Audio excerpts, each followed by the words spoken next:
E aí, por exemplo, nesse caso, quando é feita essa cirurgia, como funciona a cirurgia? Desde, né, tipo, da internação, o tempo lá que o paciente vai ficar no hospital? Essa cirurgia a gente sempre faz com a utilização de um recurso. 99% das neurocirurgias são feitas com a utilização de um recurso chamado monitorização neurofisiológica intraoperatória. O que é isso? Tem um neurofisiologista que fica na sala, ele tem um equipamento, um computador, ele liga diversos eletrodos no paciente e através desses eletrodos ele consegue monitorizar a função dos nervos. Olha só. Então, quando a gente vai operar um Chivanoma do nervo vestibular, por exemplo, esse nervo ele está muito próximo ao nervo facial, que é o nervo que dá os movimentos do rosto. Sim.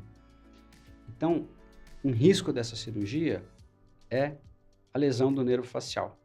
Com a inclusão dessas técnicas de monitorização, que aconteceu há algumas décadas atrás, esse risco diminuiu muito. Por quê? Enquanto nós estamos operando o tumor, nós estamos tirando lá o tumor, separando a fibra das fibras do nervo.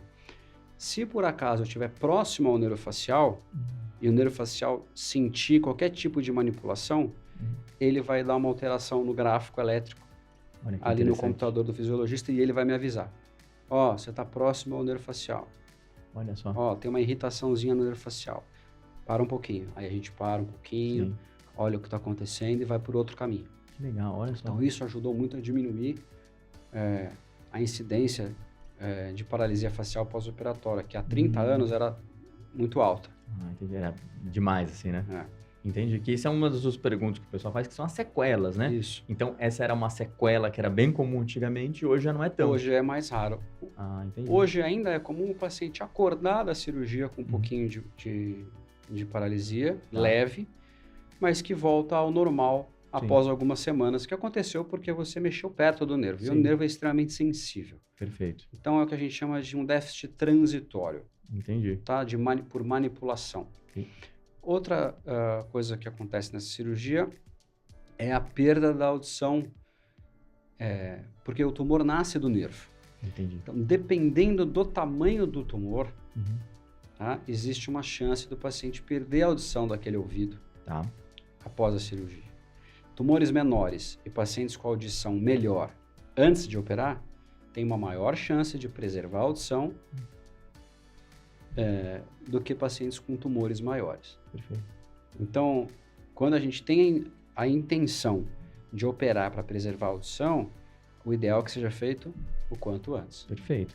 O tumor é muito pequeno, então é o momento ideal. Vamos já, é preventivo, né? Quanto maior o tumor, mais difícil fica para você fazer uma cirurgia sem prejudicar a audição do paciente. Perfeito. E aí a cirurgia, mais ou menos, no geral, quanto tempo demora? Quanto tempo o paciente fica no hospital? A cirurgia demora mais ou menos, depende muito do tamanho do tumor, mas a gente coloca mais ou menos umas 4 horas de cirurgia. Perfeito. O paciente fica um dia na UTI e fica mais uns 2, 3 dias em observação. Perfeito. De modo geral. Perfeito. Isso varia muito de um caso para o outro. Nenhum caso é igual ao outro. Nenhum caso é igual ao outro. Porque o dono do tumor é diferente. Sim, com certeza, né? Então sempre muda, sempre muda.